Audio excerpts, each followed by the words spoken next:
Hey, I made this. Welcome to the Starlight Ballroom. Hey!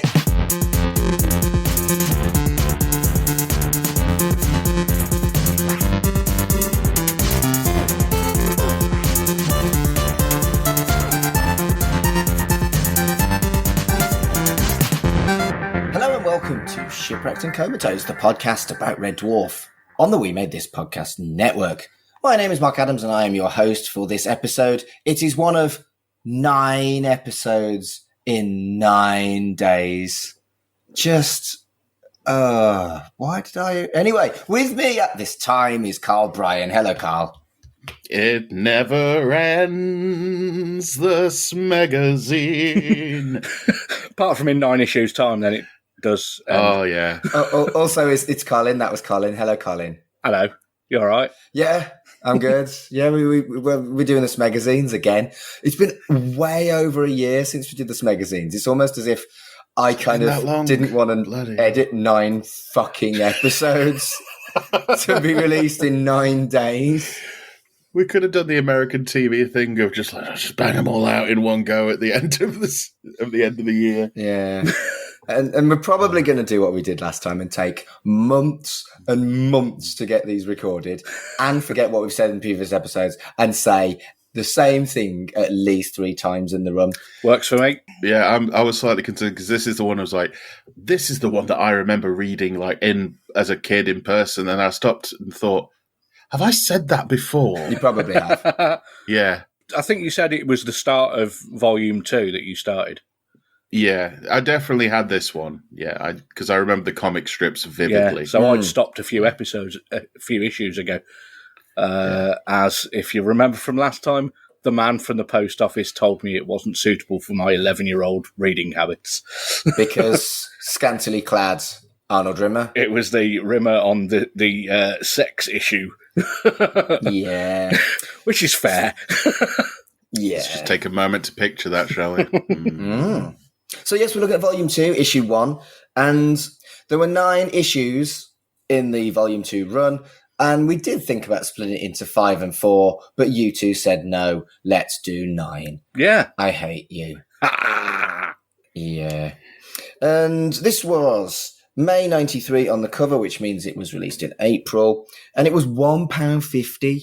Now, I had a little lucky look on the money website, the UK money website, I don't know, Bank of Money, Bank of Sterling or whatever the fuck. And inflation-wise, £3. Which is a lot cheaper than it would be now. That's a bargain. Yeah. If you buy Doctor Who magazine these days, it's like 6 knicker. Yeah. Oh, yeah. There's another thing that I checked a price on in a bit where it was the other way, I thought, but we'll get to that. Yeah. In fact, one of the conversations we had last time was the audio books were obscenely expensive. Yeah. I mean, I remember for a film a year or so ago, there wanted to be a point where I was reading something and I thought, I'll read the Beano, that'll be quite funny, rather than a newspaper. And I went to the shop and it was like, it's how much now? It was like, I'll read the Metro, thank you very much, and just wandered off. There is a copy of the Beano just over there, but I can't quite see what the price is on it. It's about £2, I think, now, which is, yeah. I'm sure it was closer to 3. I think it was like £2.90 or something. The Beano. And Freddo's. Let's not have the Freddo's. Yeah. But Space Raiders. But Volume 2 started in May 93, which means it was between Series 5 and Series 6. So they were quite heavily hyping Series 6 during this issue. It features 8 extra pages. Yep. A new look. I don't think it looked particularly new or different. It's got a different logo. Yeah. That's the only thing. Basically. 2 free postcards, which is nice. And it's billed as being even smeggier than before. Which now I know what smeg actually is as a grown adult. God, is a bit... That's not nice. Yeah. You don't want anything to be smeggy, really, let alone even smeggier. It's not the worst thing it says on the cover. No. We're going to get to that. We're going to get to that, yes. It's 48 pages as opposed to 40. More adverts for Judge Dredd. Actually, no. No, I was going to say actually... 2 adverts in the whole thing. It doesn't feel like they've actually padded it out with ads or anything. No. So I was expecting it to be shit. and like have lots of padding, and it doesn't. I think it just basically has an extra comic strip. Yeah. Although in this I've noticed, by God, do they want you to buy the Primordial Soup script? Yes. It is mentioned, on my count, 4 times in this. Yeah. The front cover, it features a picture of the cat with a bazookoid with the tagline, "It's cool for cats." It tells you that there's a season 6 location report and that you can win the script book, Primordial Soup. Take a drink. And then I'm going to read it verbatim. The Gary Glitter of space, Craig Charles confesses. Don't worry. This is before all that had come to light. That's not what he's confessing to. Don't worry. That did not age well. I'm surprised Craig Charles hasn't hunted all copies down and destroyed them. Oh, the Gary Glitter of space, Craig Charles confesses. The fun bit about this is, and if I remember correctly during the interview, he doesn't proclaim himself the Gary Glitter of space. They put it on him, which I think kind of gets him slightly off in terms of...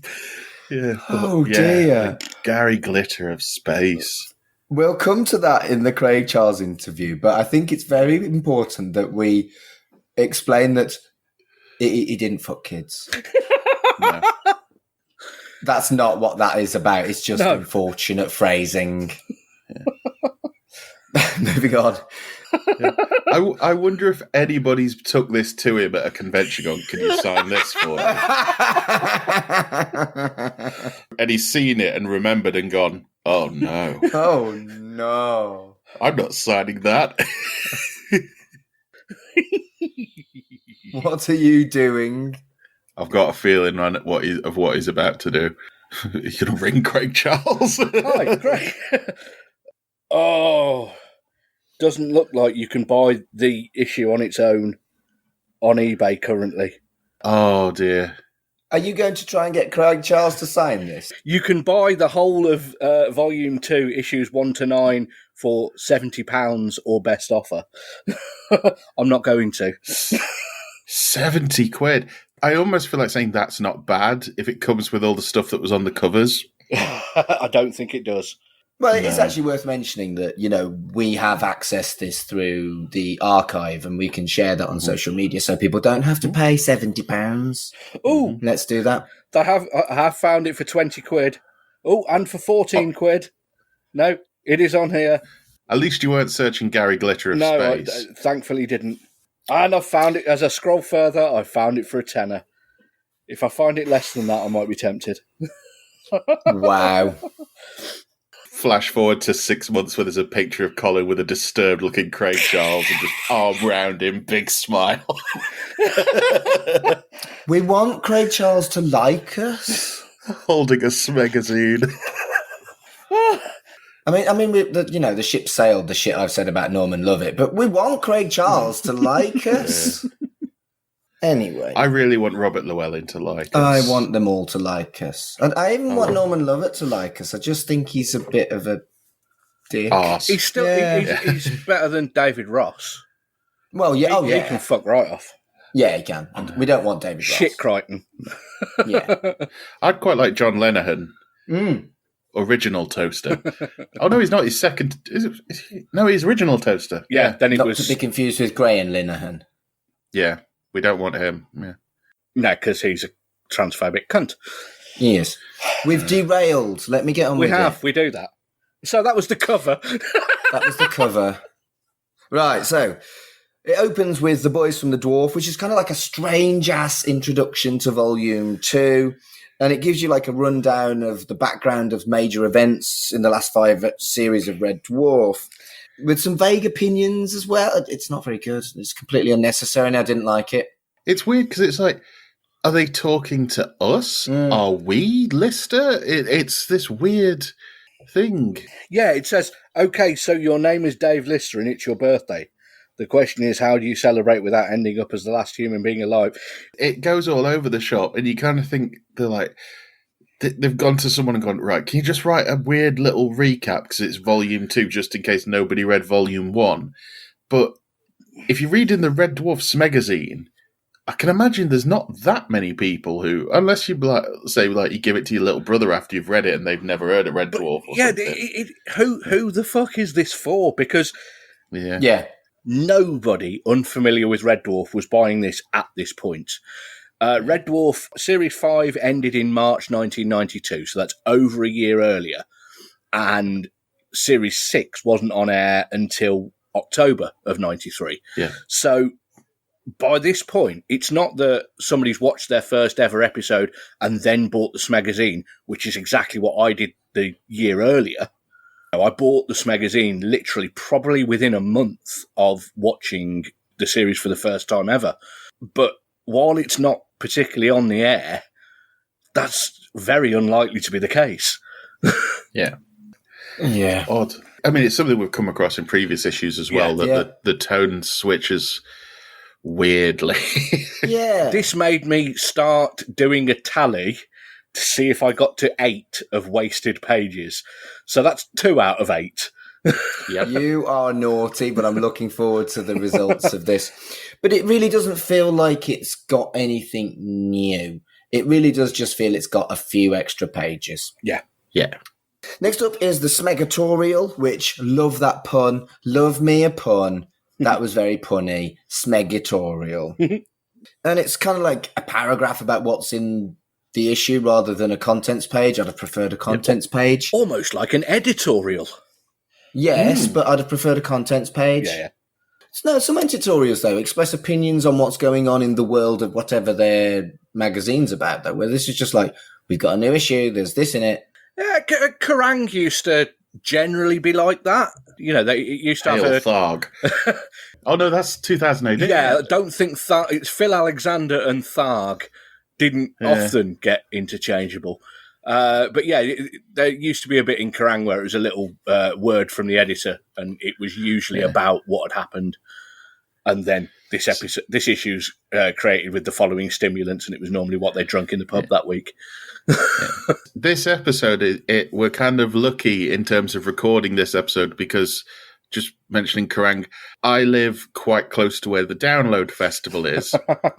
And over the weekend, you've been able to hear Metallica playing their set from 15 miles away. Damn. And the other day I was sat where I am currently sat with my windows closed and my doors closed, and I could still very clearly hear "So close, no matter how far" and bass shaking things. And it's like, I'm really glad I'm not recording the podcast today. Well, we'd have got like a copyright strike, wouldn't we? Yeah, just Metallica play in the background. And no, Metallica aren't litigious about copyright, surely.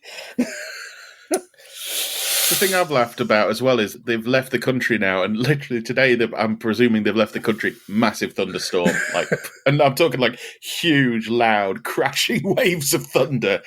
It's like Metallica have left the building. Yeah, but yeah, you can win a book, Primordial Soup. Take a sip. Yeah, we're gonna have a drinking game. I'm having. Okay, I've got my water. I mean, I am drinking chocolate caramel cookie chocolate stout. That is not a summer drink, Mark. I know, but it tastes like chocolate, and I like chocolate. And this book, I mean, I'll give them credit. I owned this book. I think we probably all did at some point. It was a good book. They don't really do script books much anymore. No. Well, we talk about it when they do the review of Primordial Soup. Take a sip. Oh, true, yeah. Yeah, actually, you should totally do a drinking game for this episode. Whenever we say Primordial Soup, you have to take a sip. Primordial Soup, Primordial Soup, Primordial Soup, Primordial Soup. Fuck's sake. I've just killed half of our audience. Good. Actually, depends how heavy drinkers they are. Well, the question was, can you list all the 4 stolen emotions in polymorph? They were living in like a non-internet time. You'd have had to watch the episode. Yeah. That's kind of cool. Or remembered it.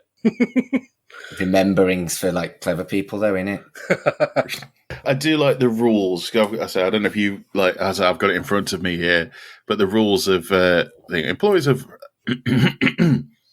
Employees of Fleetway Editions and Penguin Books may not enter. The editor's decision is final and no correspondence will be entered into. The closing date is 3rd of June 1993 and the winner will be notified shortly after the date. A list of winners will be published in a future issue of the Red Dwarf Smegazine. You're doing it again, aren't you? Reading the boring small print when you should be enjoying the rest of the magazine. You're sick. You know that.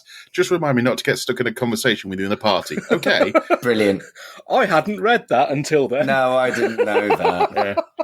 There's lots of them. In the thing about joining the fan club, it says like you've got to send a self-addressed envelope. The fan club's a non-profit. We're not made of money. Yeah, just little things that are in there. I love in this magazine. It feels like they've got more of a personality this volume. Yeah, that's probably fair. They've found their feet, haven't they? Whereas quite a lot of the earlier ones, there were really weird, jarring bits where it was like, as I said, reading it as an 11-year-old at the time, there were things that were too juvenile for me, and at the same time there were things that I should not have been reading. Yeah. Next up is List of the God, a comic strip, and it's a story about time-travelling cat people who are going to go and collect their god and bring him to the past. The first thing I noticed was, I mean, don't get me wrong, Grace Jones in Vamp is iconic, but why have they made Holly look like her? I hadn't recognised her. I hadn't noticed that. I hadn't thought of her as Grace Jones. I like Grace Jones. I've seen her live twice. You've seen the image of her in Vamp, right, with the stripy face when she's a dancing vampire? I don't think I have, so I'm going to Google it now. I thought it was like a CRT sort of thing with the stripes. Don't get me wrong, I love it. I think it looks amazing, and I also like how they're continuing with the grey rimmer. Yes, I do like because that was all, we've probably said this before, that was the original idea. Yeah. And the artwork is just so good, like proper 2000 AD moody art style. I love it. It's Nigel Kitching again, who, as we've said before, is an absolutely amazing artist, and was best known for doing the Sonic the Comic a few years later. This is the thing they recently had, because there's the Sonic the Comic podcast, which has been going for a very long time, and they recently had a convention to celebrate the 30th anniversary of Sonic the Comic. Oh, awesome! Because a couple of people from Cultaholic, who I listen to, and they were taking pictures and like, oh, Nigel Kitching. And my immediate thought was Red Dwarf Magazine. Yeah. And so he's still going. Apparently he still draws for Sonic the Comic. Awesome. So. Wait, Sonic the Comic is still going? I believe so. Good grief. Yeah, I don't know if it's the same as the original one, although if Nigel Kitching's involved, it's probably got a lot of the same like legacy to it. Yeah. It was Tom Campbell. Right. Who's a radio DJ and wrestling announcer and all that. He's a massive Sonic the Comic fan, and he was hosting a lot of these events, and there was a lot of pictures of him with all these artists and everything. But saw it Nigel Kitching, and I was like, I know that. And then it went, bing! Yeah. And I almost felt like tweeting him, going, ask him if he's ever going to put out a book of just like the Red Dwarf comics. We say it every episode of these that we're doing, it needs to happen, but it's so many different artists that I don't know how easy it would be. Yeah. But if it can happen, I'd love it to. It would sell. People would buy it. I'd be interested to see if they're going to do some new graphic novel type stuff or some new comics, because they were talking about different media when Rob Grant and Doug Naylor became, well, I was going to say friends, but became money-grabbing acquaintances. Yeah, that just conjures the picture of them both stood there like the front cover of Trading Places, like just shaking hands, grinning. Yeah. Anyway. Money raining around them. A couple of other things in this that were interesting. Did you feel like it was clearly season 1 and 2 Cat, but set around season 5 because Holly was a girl? That kind of felt a bit incongruous with me. The cat had almost regressed a little. And that kind of felt a little bit jarring to me to see that Holly with that cat. Or am I being a bit too much of a fusspot? No, I kind of agree with you, because there's a couple of things in it. Like, Lister seems overly aggressive at points in this as well. It's almost like Lister after the polymorphs got him, isn't it? Yeah. Yeah. I don't know, it's like Alien Universe Red Dwarf. Everything's just a little bit grittier. Everybody's a little bit snarkier to each other. I mean, in this as well, the cat's... I mean, he's an out-and-out coward at points. But I remember seeing this and being like, this is great, because at the time there wasn't any media about what happened to the cats. Yeah. And I just loved it. I did get confused initially with Rimmer complaining about the Northern Line. Yeah. And then the reveal that the ship's got a rail network. Yeah. It's got a lift network. Yeah. Well, you know, it is the size of a city. That kind of makes sense. The Rimmer wanting a new timetable for the rail network they never use is so Rimmer. Yes. Very much so. The one thing I really took away from it, I really enjoyed that particular comic story. There's a bit where, spoilers, Crichton gets smashed to pieces. Oh, that was harrowing. I found it really shocking. I was like, whoa! There's that and what happens in Jake Bullet later on, where it's just like, oh my goodness, this is for the older fans. Yeah. I think the thing about the Crichton image, because it was such a bit, it was almost a full page, and it was very gratuitous with all his like parts coming out of him, and I wasn't ready for it.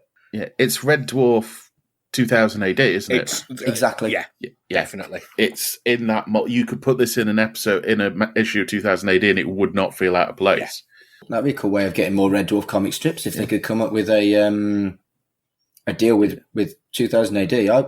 I would resubscribe to 2000 AD if there was a Red Dwarf strip. Get Tharg on the line. Hail Tharg. It does feel like as well that this could have been an episode, but it would have been a nightmare to put together because you'd have had to get Norman back. I mean, obviously we will meet some more cats down the line. Spoilers. We don't know that. I did. We did. I did know that. It's Promised Land. We did. Yeah, it's Promised Land. But the thing I thought that was quite interesting is the change back to Norman Lovett Holly, and he's just out and out, I'm going to help the Cat Warriors to capture you. Yeah. And it's like, oh, Holly's turned evil on them, kind of. Crichton's been destroyed. The panels where they're in like red alert look so good with the lighting. The lighting, the shadows of it. Like you say, you talk about Cat being a bit off sorts. I do like the bit where they're about to run away or fight or something, and Cat's pointing at Norman Lovett's face going, I like the fact he keeps calling him Face. Yes. Which is something he never did in the show. Really like that. I've got that in my notes. There's something different about you today. So he's still not fully twigged. But the Cat Warriors are great. They're straight out of Thundercats, aren't they? It's via Marvel. Because there's definitely a Scarlet Witch influence on the mask that the helmety mask type thing that one of them's wearing. And there's also the guy with the massive hammer, obviously, is channeling Thor a little bit there. And Juggernaut, I thought, as well, with the armour. Yeah, definitely. Because the fight scenes, like all the bazookoid fire is red and everything, and it looks like blood. It's so well done, this one. Yeah. And then Cat abandons them to save himself and immediately goes and gets chicken, which is the biggest cat thing you could possibly think of him doing. I liked it, but you're right. It did feel like a little bit... I didn't quite get why Norman Lovett Holly was evil, and whilst it was clearly Red Dwarf, it did feel quite different and, 2000 AD, gritty. Okay, so my take on the Norman Lovett Holly, so he's the one that's travelled forward through time from the cat race, where he's been with them for thousands of years. Yeah. At that point, he hasn't brought Lister out of stasis. He hasn't brought Rimmer back as a hologram yet. That makes sense. And our cat hasn't been born yet. So at that stage, this is his family who he's been with for recent millenniums. Okay, I'll buy that. I like as well the fact that obviously one of the things is he's Lister, but people think he's Cloister or Clister or whatever, and he tries to reason with them that that's the point, and they said it doesn't matter. Thousands of cats have died in your name. Yeah. And it's like, oh yeah, that's actually right. Like the hats thing doesn't matter. It's also what was it? Thousands of years that they've been there. That they've got a time obelisk, which is something that you wouldn't think they would have had in 5,000 years or 3 million years of being in a ship's hold. 1,500 years that they've been at war. So Yeah. Next up is news from the Dwarf, and it's basically an update of what's going on in May 1993. There's a script book. There is a script book. Primordial Soup. That's happening. It's called Primordial Soup. What it does actually say in that article is that Sirens is in the book. Yes. The book is released before Series 6. Now, that's... At the time, if I'd have known that, I'd have fucking leapt on that. So did you pick up on why that was? Because there was one from each season. Yes, but why it was a pre-release one? No. They mention it later on. Series 6 was originally supposed to be broadcast at about this time of year when the issue came out in sort of March, April, May-ish. And it got put back by the BBC to November. Oh, yes, I remember that. So because it got put back, it was supposed to be that the script book was released at the same time as the new series. Right. We could, in print, before we heard it, would have seen the line, squeeze my buttocks together to form one juicy giant peach. Rewords. Yeah. And maybe, maybe I wouldn't know. Let's have an update on that. Colin, have you ever squeezed anyone's buttocks together to make a juicy giant peach? Only Pete Tranter's sister. Okay. Carl, have you ever squeezed someone's buttocks together to make a juicy giant peach? Only Colin. Right, good. Since we talked about squeezing someone's buttocks together to make a juicy giant peach, I haven't had a boyfriend, so I haven't had the confidence to ask a random guy off Grindr if I can squeeze his buttocks together to make a juicy giant peach. But I will update you when I have squeezed someone's buttocks together to make a juicy giant peach. We were talking earlier on about you being a baddie in wrestling recently. That should be a threat you issue to a opposing force. No, it shouldn't. Look, you, I'm going to squeeze your buttocks together. No, I'm not going to do that. Loser has to squeeze the other's buttocks together into a juicy giant And the peach squeezing buttocks together to make a juicy giant peach match. on a pole. We've talked about Grindr already. Moving on. I've lost track now because you distracted me with buttocks being squeezed together to make a juicy giant peach. I'm sure you mentioned it. Yeah. No, I did not. It was Carl. Yeah, it was me. I do, in this section as well, it is interesting, a couple of things of... The Smegazine doesn't give a crap about spoiling things, do they? Right, if this was now and this was like a programme I liked, I'd be fucking livid. Yeah. But I don't think it was a big deal then. No, it really wasn't. No. This thing, it's just like, oh yeah, Rimmer's going to be able to touch things. It's like, oh, okay. Why do I want to know that? Yeah, I can imagine, because I think I read it at the time and be like, oh, that's going to be cool. But now if it was like Who or something like that, you'd be like, oh, bugger, you know. Spoiler culture used to be, it wasn't as much part of the culture. There's some stuff where they're saying that there's going to be a film. Lol. The film!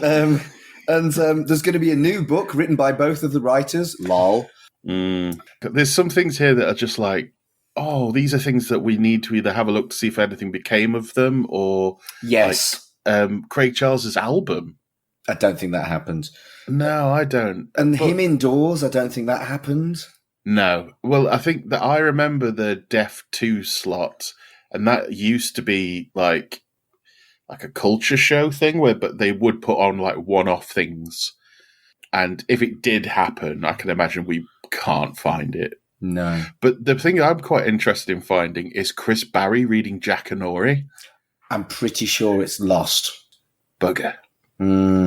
If I'm wrong, and people who are listening in have seen that, special, send it our way.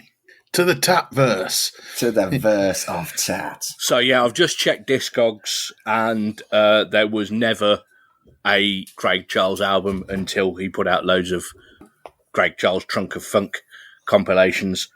There is a CD of Craig Charles, the Wordsmith and the Mighty Lawnmower on the John Peel radio show from 1984. Oh. There's currently no copies for sale, and it's never been for sale on Discogs. I like as well that we're starting to see people branching out more, and it gets spoken about more in the Craig Charles interview as well. The 10%ers, which I did find some episodes of it online, so obviously we'll special that at some point. But I like it comes from the Comedy Playhouse series where they just show like a pilot episode, 6 pilot episodes. Yeah.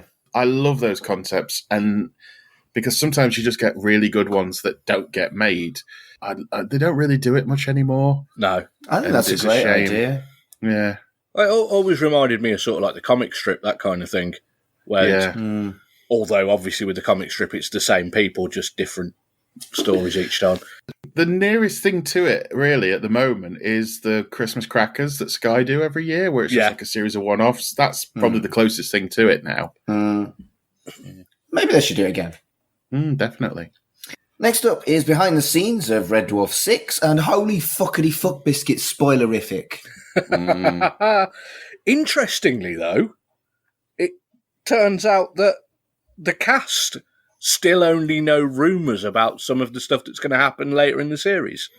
And they're already there. They're already filming the first few. And, you know, there's a bit where I think it's Chris Barry's talking about sort of, I've heard rumours that one of the episodes is called Rimmer World, says Chris Barry, where there could be an opportunity for the writers to ask me to bear my all.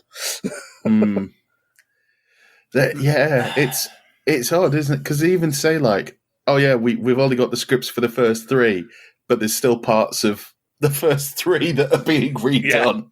Yeah. And so we talked about this when we did our Red Dwarf 6 coverage, didn't we? About how it was so seat of the pants and then it was fucking postponed. Yeah. You can see how everyone involved would have been fucking livid that they rushed when they didn't have to. Yeah. And I think this really gives you a scale of it, just how fucking rushed it was.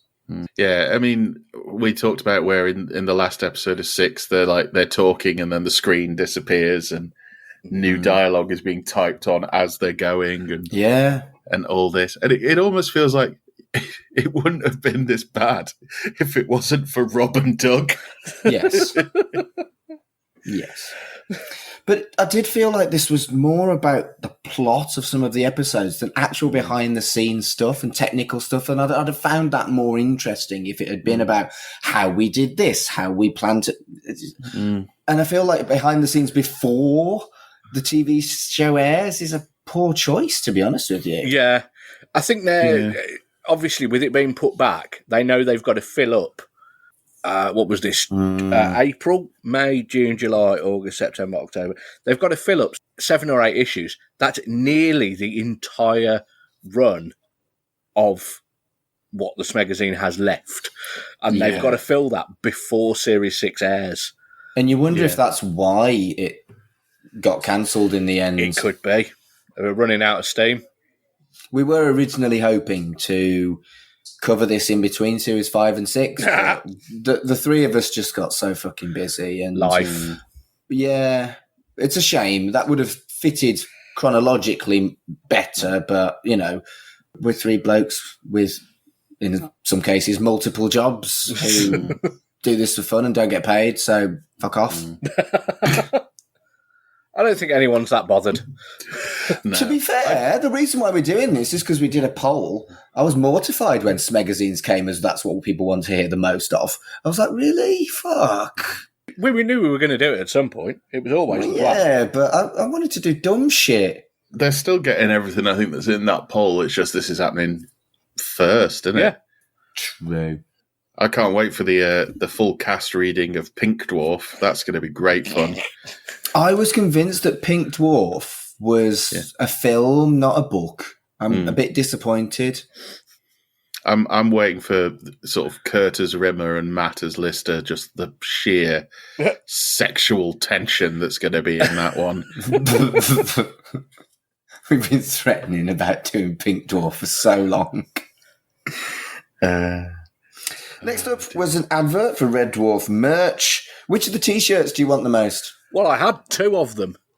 Did you? There's 2 on this page. I had the Ace Rimmer Smoke Me a Kipper, I'll be back for breakfast, which has got the Ace Rimmer World Tour on the back, which is brilliant. Still a great shirt. because you've got like, instead of dates, it's got like various random numbers, and it's all things like 081, 811, 8181 and stuff like that. It's like Brilliant. various numbers that are now very dated pop culture references. And I had the Better Than Life book cover T-shirt as well, with a bloke on the I lilac. also had that one. But looking at these, I want the Inquisitor one the most. The Same. Inquisitor one is Yeah. by far the coolest, absolutely. Yeah. It does make me wonder, because obviously there isn't that much merch at the moment. But if you go on like Redbubble or something like that, loads of people have been making like their own Red Dwarf. I might be actually setting one of those up soon to start my own, because I keep having Red Dwarf based T-shirt ideas. One of which is involving the words "juicy giant peach." Funny that.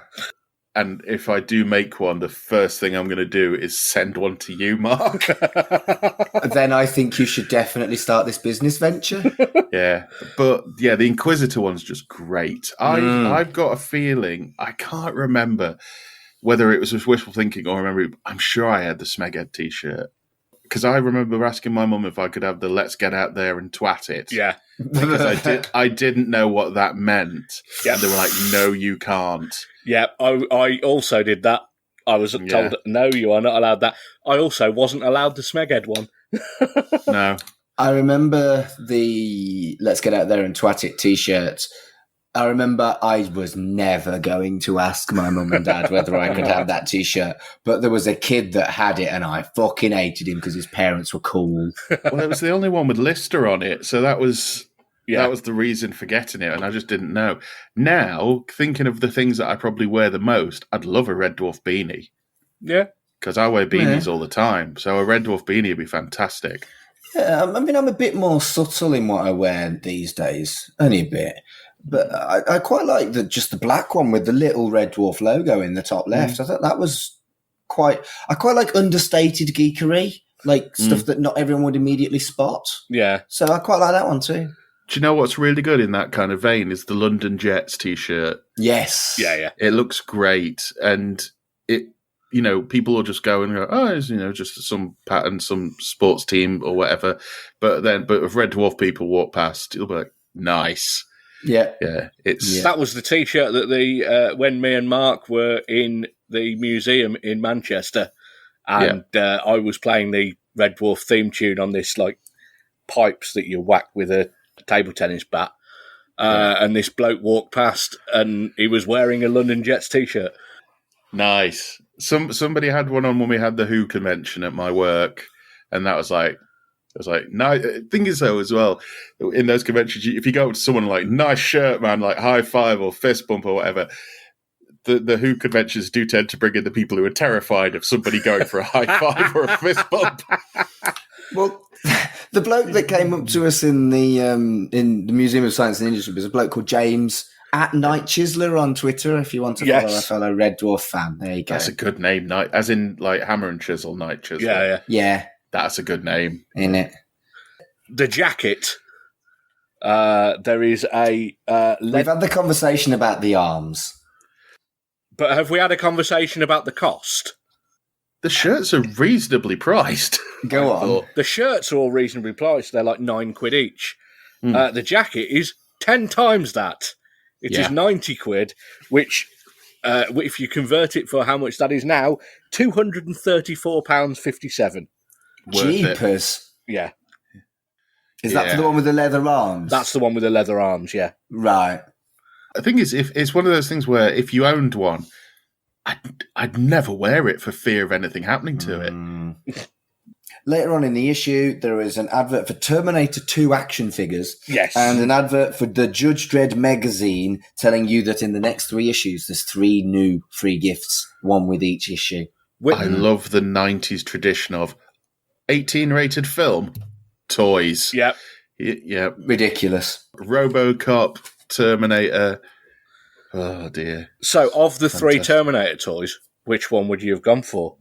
Of the 3 that are there, we might have to put this on the Twitter so it makes sense. I'm going for Meltdown Terminator because he looks badass. Yes. With his white hot bazooka sprayer. Yeah. It fired water. I remember that at the time. One of my mates had that. I mean, Mark, if we were talking about Grinder earlier, should really put on that you've got a white hot bazooka sprayer. Do you know what? I think I want the white hot T1000 because I quite like the arrow blaster, and you could like aim it at your brother's eye when you were 10. I was horrible to my brother. We're all thinking that the Endoglow Terminator looks a bit weird, right? It just looks shit. Yeah, I don't want him. Want him. It does look a bit like Terminator in blackface. Oh, now you've said it. It does. It does now. Well, it's all right, Mark. I'm sure these are out of line now. Out of product now. How much are they? 40 quid. For the prices now on eBay, if you want them in the packaging, it's 40 quid, or you can get all three of them for about 5 quid each if it's just the figure on its own.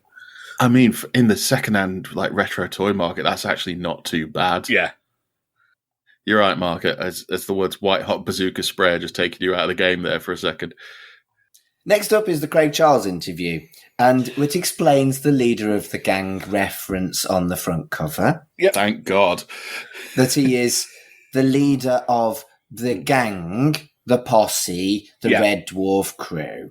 Not that he is a horrible, horrible human being who shows no remorse for fucking kids. Do any of you think in this interview that they caught Craig Charles in a bit of a maudlin mood? Yes! Yeah. He doesn't seem happy, does he? He's very introspective. Where was this around when he was in rehab? Is it around that time, maybe, that he is probably in a dark place? I think it was before that, but I could be wrong. Yeah, because none of that really kicked off until 7? It was between 6 and 7, wasn't it? So he might already be in a bad place when you think about it. No, it's actually quite sad. I'd spotted that it was quite maudlin, but I hadn't, done the dot to dot. There's a bit about him getting bothered by, Red Dwarf fans when he's going to the supermarket. Yeah. He does come across like a regular bloke who got famous. Yes. Yeah, he's clearly uncomfortable with the fame, I think, as well. The thing that I think gets brought up every year is like, next year I'm not having the dreadlocks. Next year I'm not having the dreadlocks. Every year he's got the dreadlocks. Yeah, well, I didn't know they were sewn in and he had to, just wear them for 5 weeks. That's grim. No wonder he fucking hates them.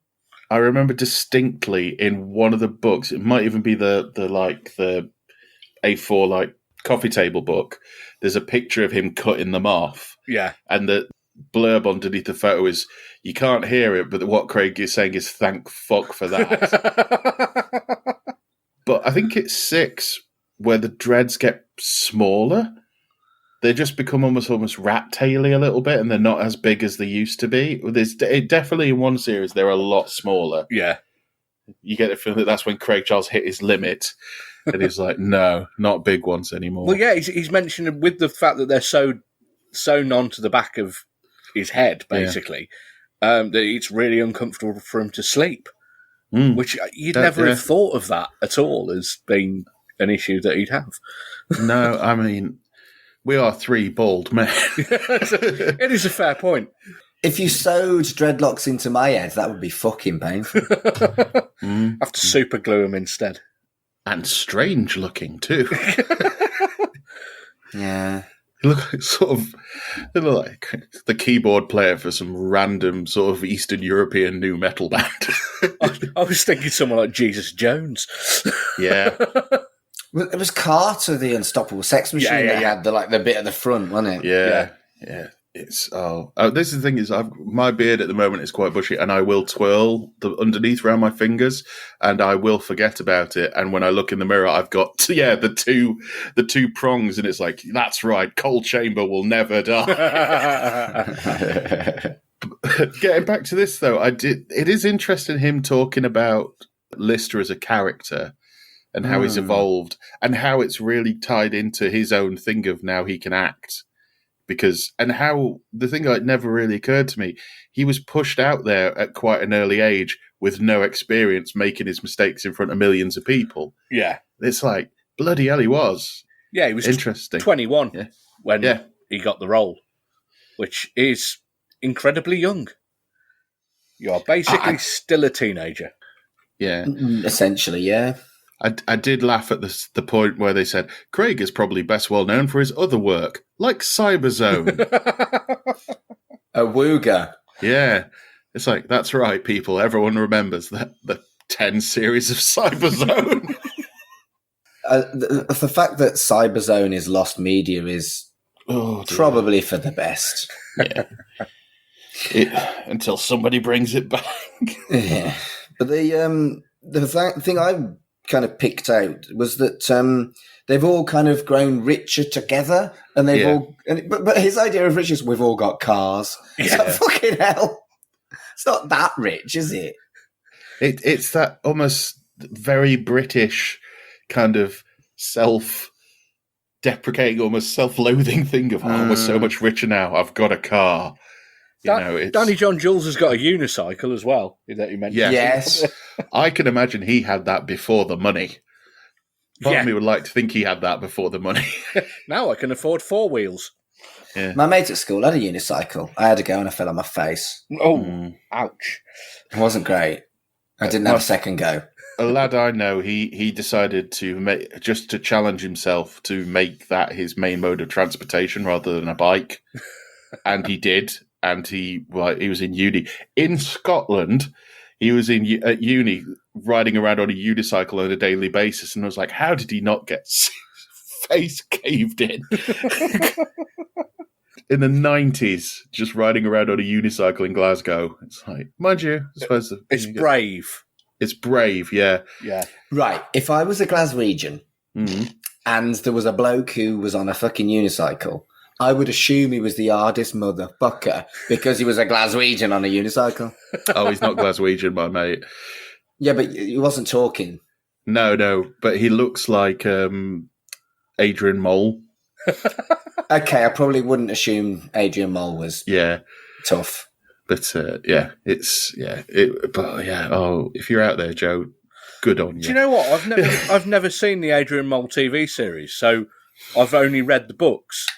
As such, I've just realised I've actually got no concept of what Adrian Mole actually looks like. Even though I've read all of the books, I reread the books in my teens, I think, because I read them at school. Yeah. And then I reread them years later. They're fucking miserable, those books. They're really depressing. Yeah. Yeah.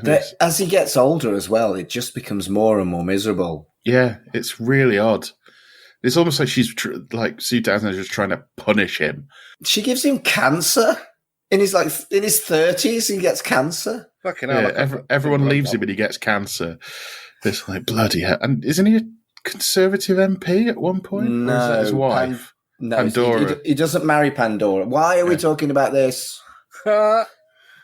Next up is the Junior Encyclopedia of Space. It is a list of fan questions with some answers, and this was fucking shite. Yeah, this was the bit where on the actual thing I'd got, I really can't read it. I don't know if it's my eyesight going, but yeah, it's the one page that's really badly scanned. It's some bits all right. It's the kind of thing that would get asked by pedantic people at conventions. Yeah. Like you've got the bit on the Smegups video where you've got them doing Q&A with the audience, and you've got the little kid asking how Holly recovers from his computer rashes. Yeah. So we talked about this on the episodes looking at the PBS specials, and I wish I could say that people who attend these sort of things have got more sophisticated. They fucking haven't. Having run some of these things, they fucking haven't. And questions like, why does Red Dwarf not stop for fuel? And if Rimmer has a light bee, how does he walk through tables? Fuck off. It's a sitcom. Also, the first one, read the fucking book. It explains that in the first book. I was thinking, when we were talking before about merch and how everything now's got loads of spin-off media and tie-in media, they could have released a Junior Encyclopedia of Space. And that probably would have sold. I mean, they've released worse. I mean, well, to say worse, they've released lesser things, of course. There's the script book. Primordial Soap. Primordial Soup. We've not mentioned that for a bit. No. The one question that I particularly disliked was, are the cast married? Fuck off, none of your business. I did mildly chuckle at the not to each other response. There was one good question. There was one very good question. Would you like some toast? Yes. Yeah. So that's 3 wasted pages of the 8. Next up is another waste of a page. Androids. The art was good. What the fuck? Awful. I love androids. Oh, fuck off. I'm still on the Android train. It knows what it is. I still write meh every time it comes up. Yeah, I've also written meh. I found it funny, especially the sex scene at the end of engaging turbo thrust, mind my crumple zone, which we've all said, let's be fair. No. Just the silliness of, Brooke finding Brooke Jr. and then all of a sudden their grandfather turns up and they're going to take back the family name. It's so silly and I love it so much. Next up is the review of Visions 92 in Chicago. And Visions 92 is basically an American convention which brings over folk from British science fiction. And I think Vink from the PBS stuff actually went to this, which is kind of cool. Yeah, people from British science fiction and Chris Jury from Lovejoy. Yeah. Good for him getting a free holiday to the States, man. Was Lovejoy a big thing in America? I mean, Ian McShane managed to carve out a career for a good... He's still going now in American films and TV, so... He's still very good in most of the things he's in these days. Oh, He's yeah. exceptional, yeah. Deadwood, he's fantastic. He was really good in American Gods. It was just a shame that they completely cocked it up later on. Yeah. The John Wick movies, he's really good as well, because someone's got to be, because Keanu is playing it very minimal. Did you see the Pillars of the Earth TV series with him and Eddie Redmayne? He was exceptional in that. Like, fuck. And it was one of Eddie Redmayne's first roles, and he was brilliant as well. Can you imagine if they got Ian McShane to do something for Dwarf? I fancy Eddie Redmayne. And I fancy Ian McShane. And their names rhyme as well. Yeah. I do. Redmayne and McShane coming this season to TBS. I'd watch that. I'd watch the fuck out of that. Yeah. What are We've they doing? got distracted again. This is what we do. So anyway, Chicago Visions 92 shows up. Yes.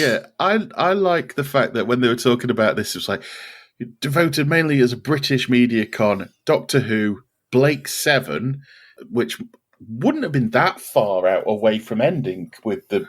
Have you two seen the end of Blake 7? No. I've never watched it. I think I've seen one episode. Yeah, it's a very, very, very ambiguous ending, and they never really explain it.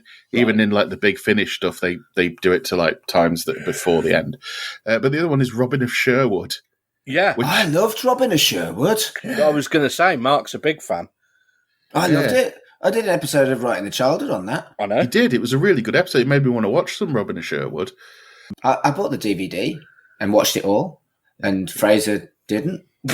Dickhead. So the two bits I found most interesting in this is the fact where they're talking about they went to like the market stalls bit, and there was a guy in there selling the Red Dwarf Smegazine at an inflated price, despite it being given away for free at the convention. Yeah. Which is cheeky. And you gotta love the grift. Yeah. But then it also mentions ego problems that marred previous years from previous guests. I looked through, and the well-known guests were John Pertwee, Sylvester McCoy, Tom Baker, and Sophie Aldred. So it must have been one of those four. Pretty sure out of those picks, Pertwee or Baker. Yeah, that's what I was going to say. Yeah. Yep. Because I've met Sylvester McCoy and he's lovely. I've heard that from lots of people that have met him. I've met Sophie Aldred and she's lovely as well. They're both coming to the convention at my work later this year, and they are absolute sweethearts. Yeah. The one thing that caught my eye was that was that Craig Charles nearly drowned during Backwards. Yeah. That would have been grim. Yeah, it's interesting seeing sort of Craig being brutally honest about things. None of the media training thing, especially like he's talking about the US Red Dwarf. Oh yeah, he's still fucking salty. Yeah, but I like the fact that he was sort of saying like the best person in it is the guy who had my part. Yeah. That's the bit that annoys him the most. And the low-key shade to Robert as well. Yeah. You were playing your character, but the American guy was better than you. Yeah. Shade. Whoa. The salt and the sass. Although they do determine that he's a bit worse for wear the second day of the thing. Yep. Can you imagine getting leathered with Craig Charles in a hotel? But from the way they make this sound, is like everyone walks out of the convention straight into the hotel bar, and there's no separation between those guys and the fans. So it's just like, oh no, I'm off record now. I hate Chris Barry. I know someone who refused Craig Charles a lock-in. Really? Yeah. Oh, bloody hell.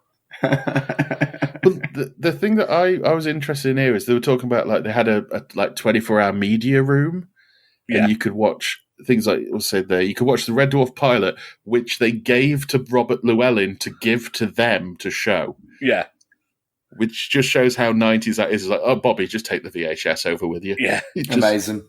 Oh dear, it's chewed up. Thank fuck for that. Yeah. Oh, it fell out at 50,000 feet. But you could see the British Empire, Maid Marian. I don't know. Yeah. It'd be interesting to see how Maid Marian went over in America. I bet they kind of loved it. And then, but they mentioned one called Them and Us. Never heard of Them and Us. Yeah. No. And that makes me wonder if it's something that's got somebody from Dwarf in it, but I haven't had a look. Do you know what I'd like to see? A stand-up comedy routine by Robert Llewellyn using Craig Charles as a dummy. And the people that went to Visions 92 got to see that. Yes, absolutely. Yeah. I like the fact that he's always talked about, in any of his shows like Woman Wizard, he was talking about sort of the gender sort of differences, and the Reconstituted Heart, which I think we're going to do at some point. It's about that. I just like the fact he's talking about his therapy, and then it turns out that it's Craig Charles. Yeah. Yeah. So Them and Us looks like it's a law comedy, a sitcom set in a law firm, right? Something like that. But it doesn't seem to have anybody from. No, it doesn't seem to have anybody on from the Dwarf in it. Perhaps it's got some kind of Ed By connection or someone like that. It could be one of the behind the scenes boffins. Reading this today, it made me think like, what else has Andy Diemeny done? And I bet you he's done loads of stuff that we like, but we don't know he did it. Yeah. Because he is one of those like working directors that sort of like, have suitcase will travel kind of directors. And I'm sure he's done like big stuff. Next up is the Ace character profile. And as always with the character profiles, I've just got a meh for you. Yep. It's another waste. So that's the fourth of the wasted pages, but I don't think we can count that because it had them in all of the previous issues. So that's 3 wasted pages of the 8 new pages. It's also vaguely worthwhile in as much as the next comic strip is about Ace. That is called Super Ace, and it's kind of a multiverse thing with Ace Rimmer traveling between various multiverses where he arrives in Smegopolis, which popped me, and it's basically a piss take of DC and Marvel that this particular universe has got superheroes in it. Well, it's very much DC because it's the Justice League that it's riffing off. Whilst true, the character that is Lister in this world is clearly the Punisher, which is a Marvel character. It's partly the Punisher, but also partly the comedian out of Watchmen. Yes. Okay, fair. Also, how much have you looked into recreating the Catman outfit, Mark, for future? Because it's a fantastic outfit. I'm not a fucking furry. No, but Mark, look at it. It's a leopard print bodysuit with knee-high boots, a red cape, and a masquerade mask. You would look absolutely stellar. Ridiculous. I think stellar. Also, it's got his utility belt's full of beauty products. I mean, I do own quite a lot of things from Lush. You'd smell great. Sponsor us, Lush. Sponsor us. Give me free Lush. I didn't find it funny. I didn't think this was good. I liked the supervillains that turned up. The Conspirator, which was the Inquisitor, and the Penguin, which was Mr. Flibble. Yeah, I liked seeing Mr. Flibble. He was a bit more PG than the last time we saw Mr. Flibble in this magazine. Yes, very much so. Yeah, I liked the fact that they were doing the big spiel about him, like, faster than a speeding bazookoid blast, stronger than a raging simulant, not quite as tough as a dimension-hopping spaceship. Yeah. Right, I get it, and it was clever, and it was funny, it was satire, but I just didn't really find it funny. You're also not very much into Superman comics, are you? Because you hated All-Star Superman, which is one of my favourite comics ever. How do you know that? Because you told me ages ago. I didn't think much of All-Star Superman, you are right. This strip has the other thing of, we're talking about Crichton getting dismembered in the List of the Gods strip. Yeah. In this one, Robbie, who is Crichton, gets electrocuted, and the next shot he's just lying on the ground, and because he's got the mask on, he's got white eyes, so he looks like he's dead. Yeah. And then Catman gets shot, and you see a blast of red come out from there, and you don't. It comes back to him later, but you think, oh my god, he's killed him. Yeah. So again, you think he's been killed. I think it's very Watchmen. Some of the art in this one. It's actually Nigel Dobbin, who's the artist on this one, who was another guy that went on to do Sonic the Comic. Yeah. I mean, it kind of knows what it is as well, because there's things like when the fight scene happens, it has, like badass fight scene, and the last panel is predictable punchline scene. Yeah. So it kind of knows what it is. There's an element of sadness in it as well, in that Super Ace that he meets, because his weakness is anytime anybody touches him, he faints, which is really sad because he does have all the superpowers. But if you in this case, if you try and shake him by the hand, he faints. Yeah. It's really sad, and he cries about his situation. It's Next up is a rundown behind the scenes. It's just called The End, and it's like an article about the first episode of Red Dwarf. I love it when reading this magazine, I learn something new. You get a lot of stuff that's interesting about contextualizing what was going on at the time. But this is actually stuff that I didn't know, like that we nearly lost Red Dwarf because of a strike at the BBC. Yeah. Imagine that. A world without Red Dwarf. It's really in-depth, this article. Yeah, I loved it. I absolutely loved it. They'd done the episode guides in the earlier issues that I think we all, when we'd read those, were saying, this is just really fucking pointless. Oh, they were tap. But this is great. This is so in-depth that it's fantastically written. There's stuff in there that you find out about in there. They stopped using Esperanto because the translator that they used was so boring that they just didn't want to have to deal with him. So they had a bit of Esperanto in the first few episodes and they didn't bother with it after that. What really surprised me, though, is Doug Naylor absolutely hates the pilot episode. He doesn't think it's a good episode. Which is mad. It's not as funny as the later ones, but it's a great episode of TV and it's so important. Yeah. I always thought it was interesting that McIntyre was supposed to be Australian because they wanted it to be a multi, an international ship. That the ship was originally supposed to be French. Yeah. Which is an odd choice. Not for any reason, but just random. But the Esperanto thing works because it's meant to be the international language for everybody. Yeah. But I think that's actually probably inspired by Star Trek, because you got to remember Jean-Luc Picard was French, and they had non-Americans in that, and I think they wanted to go into this future where your nationality is less of a thing. Yeah. It was a utopian society with no, capitalism or borders or anything, which I'm all for, apart from the fact that I hate Star Trek. I quite like Star Trek. An interesting bit, I've kind of got better into it these last few years. The thing that gets me in this is the bit about the funeral scene that we've seen in like deleted scenes. Yeah. And how it was because of the actual prop that it didn't go in more than anything else. Yeah. And it's like, I wonder though if it had gone in, if the pilot would have been a bit too dark, if you know what I mean. Because from what you hear in these, it didn't have any gags in it. It was literally just Lister mourning. Yeah. And it seems very, very odd. And that Holly was originally meant to be a woman. Yeah. The other thing that I really liked was that they had this idea of getting really famous actors in to play characters like McIntyre and Todd Hunter and characters like that, and then just killing them all the fuck off and having these guys that were all completely newbies as the main characters. Yeah. I would have liked that, but I'm pretty sure the audiences at the time would have been fucking livid. Yeah. And not watched episode 2. That's the kind of thing that works now. Like the example I always think of with that kind of thing is Deadpool. Deadpool 2, you've got there's the character that's completely invisible all the way through until he gets electrocuted when you see that he's played by Brad Pitt. Yeah. Yeah.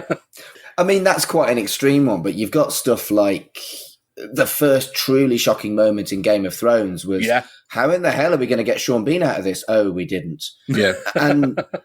And the other one was more recently with Star Trek Discovery, where Michelle Yeoh was the captain of whatever ship they were on. And she was exceptional. She was mesmerizingly good as this captain. They killed her off after 3 episodes. And I'll be honest, I did what I said other people would have done after Red Dwarf.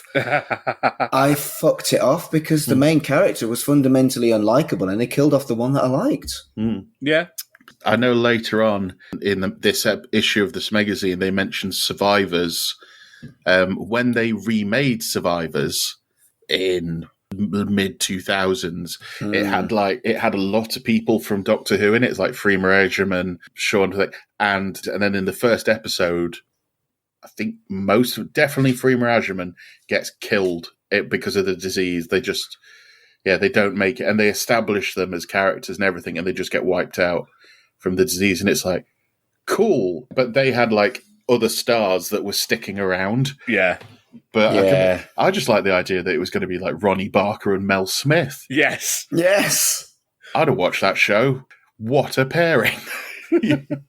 But yeah, definitely. It's interesting to see in the hindsight. I mean, this will not probably please people, if they ever remade it. Dwarf? Yeah. Don't give them ideas. No. Yeah. I've been shooshed. Okay. No, go on. Say what you're going to say. If they ever remade it. No. Sorry, go on. And did it as like, I don't know, they'd probably do it as like a 45-minute episode. Yeah. Sort of thing. I can imagine they probably would put in like more stars and kill people off, and especially if it was the Americans, I think they'd do it. But that would be a nudge, nudge, wink, wink, wouldn't it? Because everybody knows if you're going to remake Red Dwarf that you're going to kill off almost all the people on the ship. Yeah. Which is why I lost my temper when... Did you ever watch Queer as Folk? Yes, but I can't remember it very well. Well, the American remake, the guy who had a drugs overdose, it was Chris was the character name. Yeah. It was incredibly tragic that he died from a drug overdose, and then they had an episode about his funeral and how they went to hide his porn mags from his mom and shit like that. It was incredibly tragic.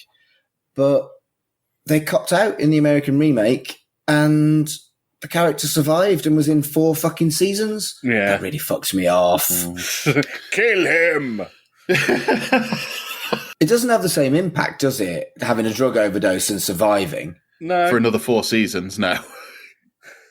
Not that I dislike the Ted character.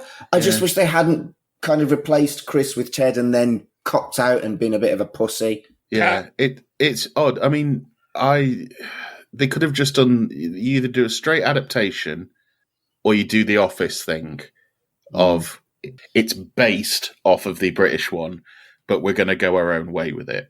Yeah. To be fair, that was where it just started to completely digress and went its own way. The first few episodes did mirror the British one, and then after Ted survived when Chris didn't, that was when it changed. That's the thing, is that you kind of have to. It's a very fine line. You don't want to end up like the Life on Mars US remake. That happened. Yeah, I know it exists. I've not seen it. it only lasted one season. It got cancelled, and they're like, "Oh, we need to reveal what's going on." So they have a very abrupt ending where it's revealed that they're on a spaceship in stasis with like a better than life thing almost. So you're in a thing. I think somebody's pod gets damaged, and that's what's caused this whole like group hallucination. But they're all traveling to Mars.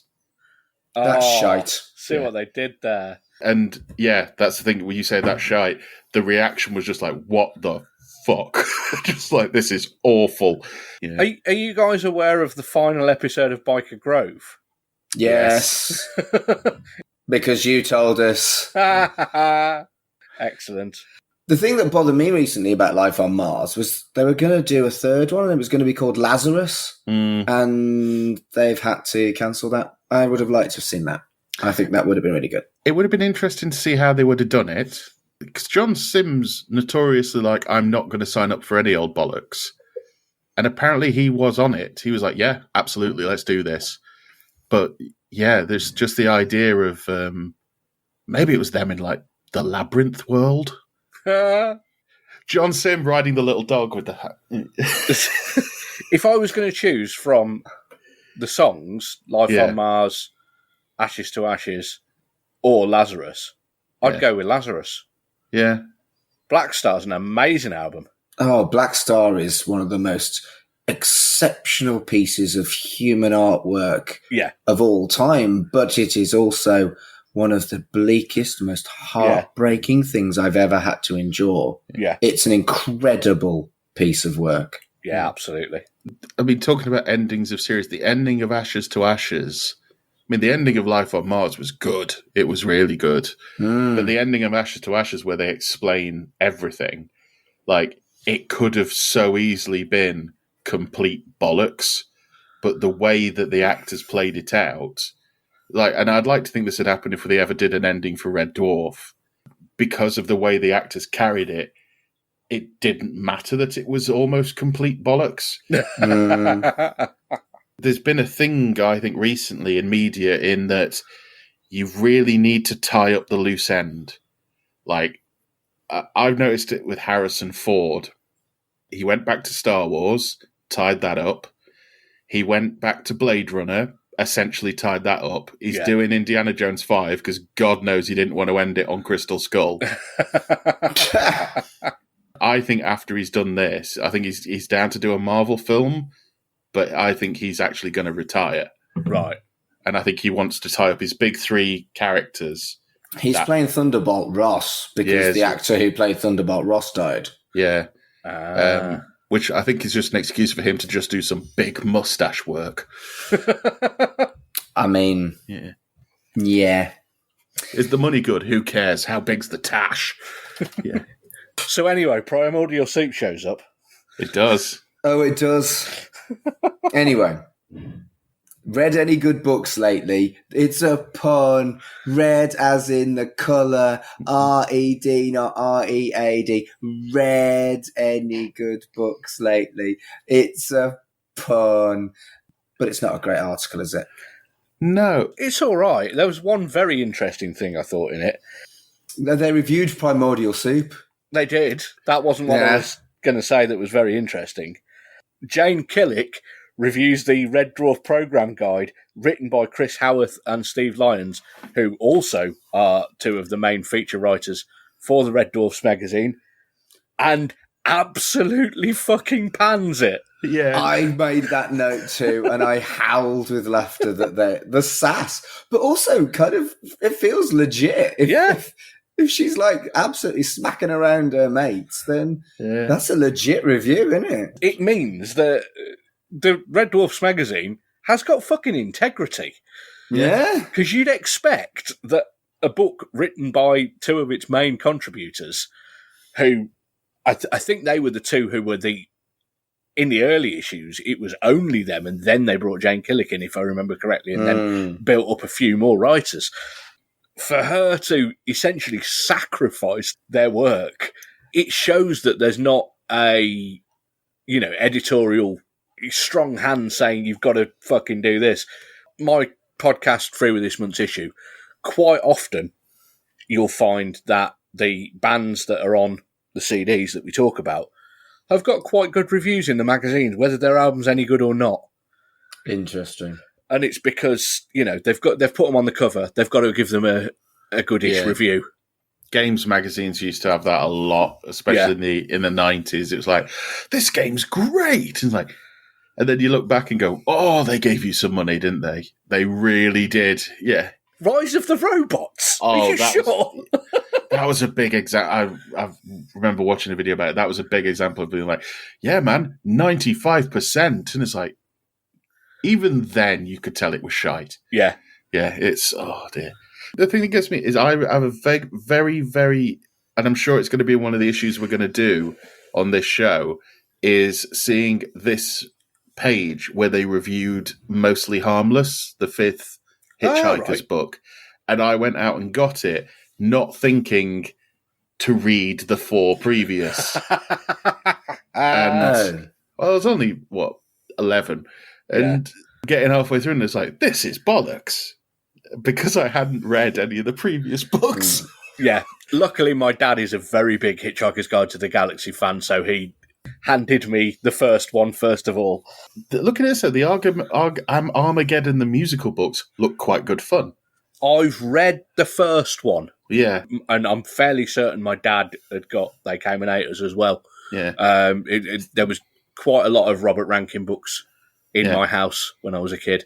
I think credit where credit's due. Robert Rankin and his style of writing is very kind of along the same lines and quite on brand for Red Dwarf. When we've had this Read Any Good Books recently section before, it's just been random sci-fi, whereas at least this feels thematically parallel. I would say Robert Rankin is the third one after Pratchett and Douglas Adams, who are pretty much equal as being It's amazing. A good third place to be in, isn't it? It bloody is. Yeah. But the mention of Primordial Soup, even that got a kick in, despite the fact that they were clearly pushing it. Yeah. They said it was poorly formatted. I'm like, fucking hell. Yeah. This must have been like we need you guys to review something for this, and everyone's forgotten. And then on a Thursday, they've been told to go read them for Friday. So they've had to give up their evening to read a book from cover to cover. The thing that keeps getting me is like, Armageddon the musical, $3.99. Yes. Well, Primordial Soup was $4.99. Yeah. I mean, the Red Dwarf program guy's $4.99. Although going off this review, I don't think I'm going to go for it myself. No. I did own it, to be fair. I owned both. We'll probably look at both of those books at some point, won't we? Yeah. Next up is Captain's Log, which is a Mac McDonald interview. Yeah, it's great. The insight in how he started his career is just fucking chef's kiss. Like, what a brilliant act he was. An American bloke who came to Britain, made a fake jukebox, sat in it, and you put money in him and he sang. Fucking brilliant. Yeah. I love that that's who this man is. And I marked out for him in The Fifth Element because he was Captain Hollister, but he started as a cardboard jukebox in Covent Garden. And the thing was, he toured it for 2 or 3 years. He went round the country. I was desperately trying to find footage on YouTube of him as this jukebox because he said he was on That's Life and Razzmatazz and stuff like that. The story that he tells about one day when he was in Covent Garden doing the jukebox thing and Dolly Parton turned up to do some kind of photo shoot event and he managed to persuade Dolly Parton to join him in the cardboard jukebox to sing a duet. That's amazing. Just thoroughly confirming, I mean, this was 1996? Just confirming what we've all, which seems to be the case for all of time, but Dolly Parton is great. Yeah. She's brilliant. I love Just her. the loveliest one. Have you heard she's doing a rock album purely because she got put into the Rock and Roll Hall of Fame? And she was like, well, I've never really done one, so I really should. Yep. And the guests lining up to do it are ridiculous. It's Right. yeah, it's amazing list of people on it. Isn't it like basically Nirvana with Dolly Parton at one point? There's one major omission from Nirvana that isn't on it. Well, yeah. This isn't one of them's like Ringo and Paul are on one as well. Yep, she's got half the Beatles on one track together. Yeah. Has that happened since the Beatles? Yeah, they have occasionally worked together. No one could get them to do it. As considering that when she announced it, to announcing the list, if Dolly Parton calls you, you answer that call. Thing is, if a lot of musicians will know, like if she does more of them, I'm on it. Tell my agent, I will drop everything to play with Dolly Parton. I mean, who wouldn't? Oh God, yeah. I can't sing. Well, I can sing a bit, but I would get better if I got the chance to sing with Dolly Parton. Absolutely. Next up, actually, we're done on Captain's Log. No, I love this. Right, okay. I love this so much. I'm going to say at the end, it's one of my favourite ones. Just how humble he is. When they said, "Oh, like your chicken soup got a lot of auction," he was like, "Why? Why would that have got?" I like the bit where he was talking about coming up in the 80s alternative comedy scene as well. So it is a really interesting scene. You know, I've seen various documentaries about it and that kind of thing, and it was a absolutely fascinating sort of time. Mm. And he also, I knew he was in Aliens, but what I wasn't aware of is one of Joker's goons in Batman, which I assume is the 1989 Batman in that case. Yeah. It must have been because it was 93, so it can't have been any of the later films with Joker in it, because that was fucking years later. Yeah. I'm sure he's in the art gallery scene. He's in like a black purple turtleneck and a beret. Oh, so he's on the Bat Dance bit. I think so, yeah. No, it's Party Man, isn't it? Party Man is the art gallery Party scene. Man. Party Man. I think it's really Great nice, song. the bit where he mentions that he got cut out of Aliens, but he got put back in for the special edition. I was going to say, he's in the versions I've seen, so I must have just seen the special edition versions. Because I was like, that's Captain Hollister. I like as well his very honest thing about himself, where he was talking about like, I'm a police chief. I'm this. I'm a character actor, and I'm going to do these roles. And he's like, but I'll do them well. And I love the fact that when they ask him like, would you play Hollister again? He's like, oh yeah, absolutely. I love playing that guy. And of course, as he does, he comes back. Yeah, and is one of the best things in the series he's in. Yeah. One of the few things that's actually worth anything other than shitting on in the series that he's in. But the other thing I did like about Red Dwarf and his experience with Red Dwarf was that he wasn't even sure how many episodes he was in, because he was only there for a very short period of time, and they knew that they were going to use him in, obviously majorly in episode 1 and then just very sparingly subsequently. So all his shoots were done in one day. Yeah. And that was actually genuinely interesting. And again, something that I didn't know about Red Dwarf. And I love when you can just occasionally pick out these little threads of fascinating shit from this magazine. Yeah. Yeah. I think it's more common practice today as well. Whereas like if you've got a guest star but you want to pad them out through the series, you shoot everything in like 2-3 days. And I can imagine Mac McDonald didn't get paid a great amount for it if he was just doing one day. But I think that it's interesting that you can do like 2 days of work and then it's like, you're in 20 episodes because you came in for one day and we've just padded you out because you're, the police chief or whoever. Next up is Holograms, which is the reader's letters. And just like the fucking Junior Encyclopedia of Space before, did not like. There's a letter about Clayton Marks. Shall we have our Clayton Marks rant now, guys? Yeah, we've already done that, haven't we, in the episode that he was in where we pointed out that what a cunt. paedophile, yes. He's the Gary Glitter of space. Yes. Yes, he is. I did very much like the letter where somebody actually was fooled by the very obvious April Fool in the previous episode. Yeah, that was the ridiculous. Action sequences were going to be animated in the next series. Somebody mentioned the crew singing on the comic relief Bohemian Rhapsody, which I remember quite vividly. Pure. I actually looked it up not too long ago, but just I was on a bit of a binge of like comic relief stuff, just a bit older comic relief stuff.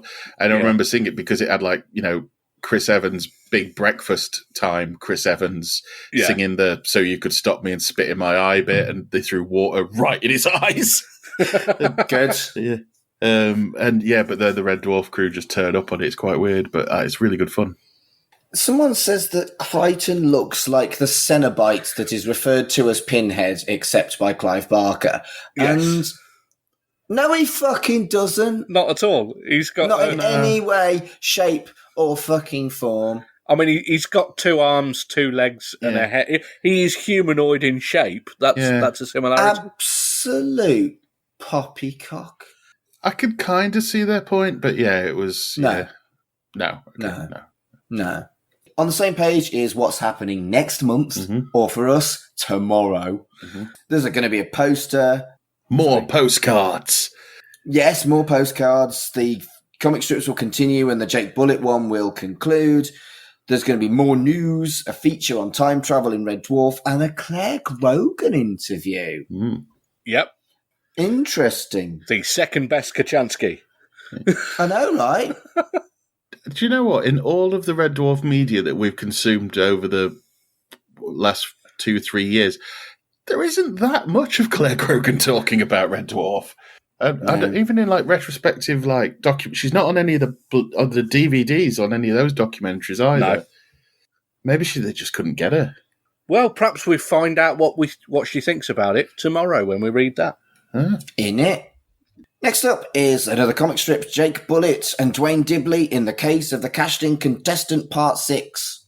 I really like this strip for multiple reasons. Yeah, I love that it switches from the art style of the Jake Bullet strip to the art style of the Dwayne Dibley strip. Too. Yes. Also, Mark, did you notice who is in Club Nerd? No. It's Danny from Crime Traveller. Holy fucking shit, you're right. Yeah. The DJ is Bob Goody.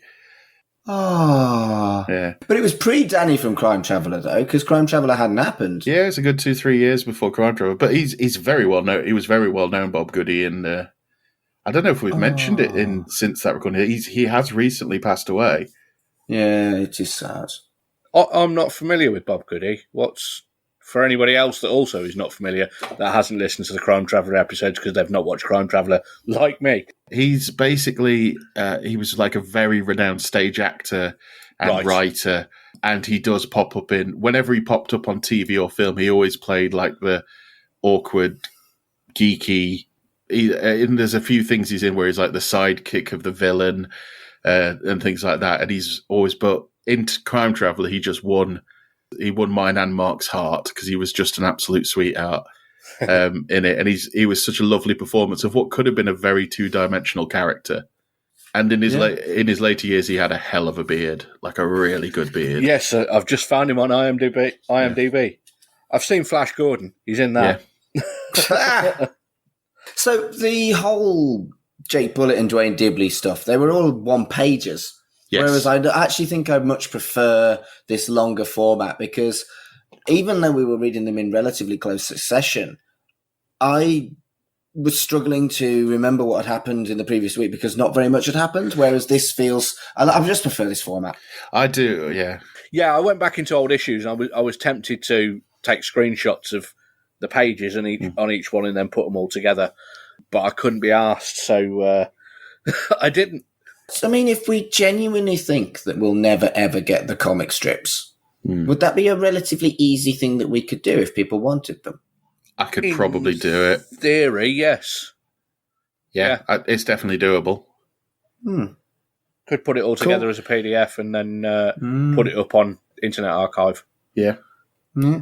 Yeah, I like when we switch into the Dwayne Dibley portion of the strip that we find out what happened at the end of Back to Reality for Dwayne Dibley. Yes. Which is Rimmer's so thick that his brain stopped a bullet. And the bit where you've got the art change, it reminded me of Wizard of Oz. Yeah. You know, where... Yes. Because you've got the Carl Flint's art style's quite sort of gritty and dark, but then it goes into Nigel Kitching's really bright, colourful sort of style. I remember as well the punchline of this is he's bullets being all super gritty to the bad guys, like, you know, I'm a robot cop, silicon muscles, titanium skull, and then they just knock him out cold. And it's the first time I heard glass jaw, and I remember having to ask my dad what glass jaw meant. That's a fantastic last gag. It's a fantastic, and the image of him with his kind of like tongue hanging out is just great. It's just a fucking super. Yeah, it's fucking superb. Fucking superb. Next up is news from the Omniverse, and this is a report about sci-fi that isn't Red Dwarf, and I'm like, why? I can see that there would be a lot of crossover, but most of it was stuff I really don't give a shit about. It seemed like the writers were auditioning for SFX magazine, which didn't exist yet.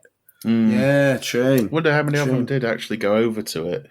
I'm not sure. I know some of them work for Starburst occasionally, which obviously did predate this because it was going back to the 70s, I think Starburst started out. It covers stuff like Next Generation, Deep Space Nine, Quantum Leap, Survivors, like we talked about before, and Maid Marian. And the best one. I quite like all of those except Maid Marian. Yeah. They talk about the Young Indiana Jones Chronicles as well. I'd completely forgotten about that. The fact that exists, and I was like, oh, fuck, that exists. It went on for a while. I remember it did. It had more than one series. I'm sure it did. I had to look it up. It had 2. I never watched it. No, I never watched it either. Also, the bit about Quantum Leap, where they're preparing for an ending to Quantum Leap, and they've got an alternative ending all lined up, which was a big thing a couple of years ago. That actually surfaced.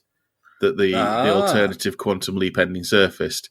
But yeah, it's like, all right, well, we're totally ready for should this happen. We've got an ending and an alternative ending. And what did they go with? One of the bleakest endings you've ever heard in your life. Grim. Yeah. Grim. It's quite weird. I've been re-watching old episodes of Monday Night Raw from like the first couple of years.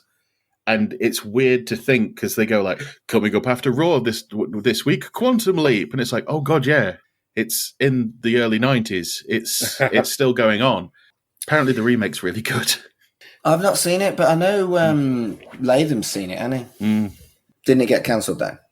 I don't think it has. I think it's just finished its second series, I think. Oh. Magnum got cancelled and then it got picked up by another network.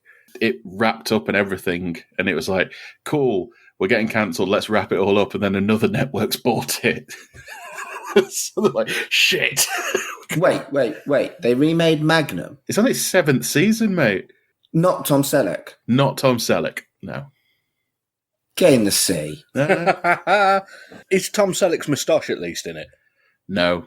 What's his name? It's the lad who was in Suicide Squad who had all the tattoos and he could throw fire.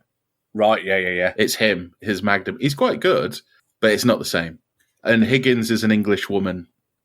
And they Fuck that shit. Still got the dogs, and they fall in love at the end of Series 7. That sounds absolutely wretched. Yeah. This is my thing with TV these days. Like, oh, did they make that? Yeah, mate, it's on like Series 6 already. It's like, I'm going to leave it then. Yeah. It's just like, I'm not getting into that now. Yeah. No. So that is the end of this issue. And I know we were quite flippant at the start, 8 pages, it's probably going to be tapped, but I don't feel like it was as fillery of sweet. I know fillery isn't a word, but I don't feel like it had as much filler in as we've seen in this magazine. There were 3 pages wasted of that 8, as I've been tallying throughout.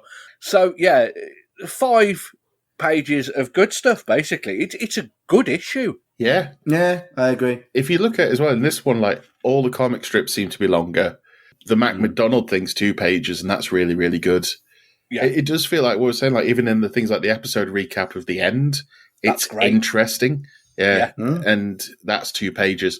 So it feels like there is filler, but the bits in between the filler is something you can really get your teeth into. Yeah, definitely. So on that note, what was your favourite part of this issue, Carl? I think it's the Mac McDonald. I really enjoyed hearing about his early career, and it just reaffirms me that he's just a lovely chap. Strong choice. Yeah, I think definitely Mac McDonald. Yeah. Colin? I was going to say exactly the same thing, but I've got other things to choose from as well because it was also good. I very much enjoyed the Read Any Good Books lately complete takedown of Jane Killick's colleagues. But no, overall, I think the end, the really in-depth article about the pilot episode's fantastic. And spoilers, looking ahead, it looks like we've got another one for the next episode in tomorrow's issue, so I'm looking forward to reading that. Brilliant. I think for me, I almost always go for a comic strip, and if I was gonna do that, it would have been List of the Gods. Yeah. But as much as I love them, it wasn't a comic strip for me this time. It was a toss-up between the coverage of Visions 92, because I genuinely found that really interesting, or your choice, Colin, The End. Yeah. But I would also do an honourable mention to the Mac McDonald interview. Yeah. It was really, really strong, and I think we've seen a lot of things really kind of stretched out in previous issues where they could have been good, but they made them 5 pages when they could have been 2. Yeah. I don't feel like we saw any of that. And the stronger articles were the ones that were tight, but really interesting and well written. Yeah. Mm-hmm. So I'm going to go with The End, but honourable mention to Visions 92. Carl, what was your least favourite? Because I couldn't read it, the Junior Encyclopedia of Space. Or, let's go for one I could decipher, holograms. Still don't like holograms. Colin? The really pointless little recap thing right at the start. It was just bollocks. See, I didn't go for that because it was bollocks. I could see the reason why they did it, because it would, for some people, want to catch up, but I found holograms more pointless. Yeah. I think it was gently charming in the effort, but it was indeed completely pointless. That wasn't my least favourite. Even though I couldn't read it all, what I could read of it made me angry. So the Junior Encyclopedia of Space. It was so many cunty questions by fucking nerds that I'm like, fuck off. Just fuck off. And then when you've got there, fuck off again. Mark, that's our listeners. No, it's not. Our listeners are intelligent people who like wokeness. Yeah, we've got rid of all the cunts that don't. In it, so I can bitch about them repeatedly, again and again and again and again. And I say fucking cunt, and I'm okay with that.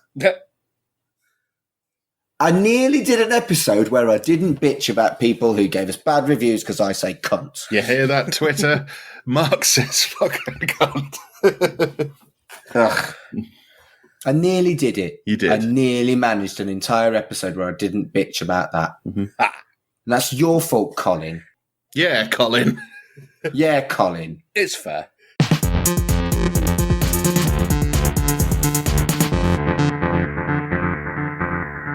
Colin, where can people find you on the internet? I've got 2 other podcasts. People can listen to those. We Dig Music, which is about music.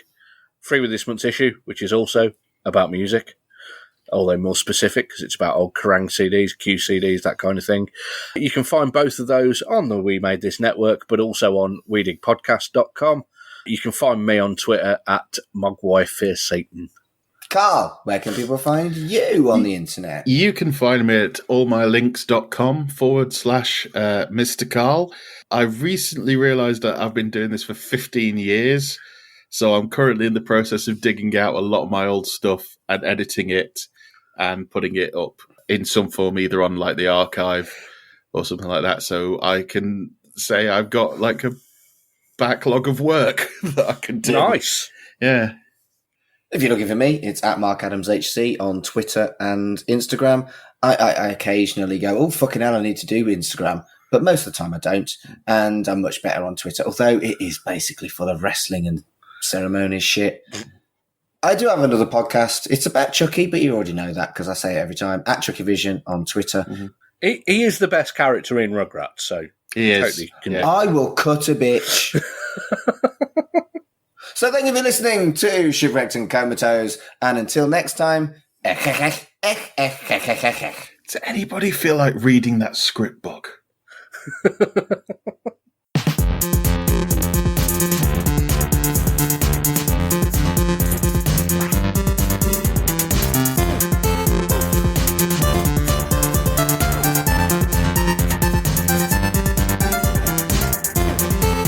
Shipwrecked and Comatose, a Red Dwarf podcast, was created and produced by Mark Adams and Kurt North. You can find us on Twitter at Red Dwarf Pod, and we are part of the We Made This Podcast network. Hello, and this is Chucky Vision on the We Made This network, the podcast for all things Chucky. I'm Dev Elson. And I'm Mark Adams. We're two queer podcasters who love bloody horror, Camp comedy, gay romance, and referencing icons like Freddy, Jason, and Britney. The Chucky films and new TV show deliver all of that, and there is still so much more to cover. So if you want to play, find Chucky Vision on Twitter at Chucky Vision and on all good podcast providers.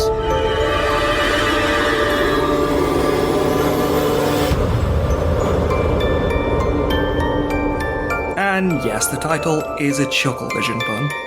Because why not?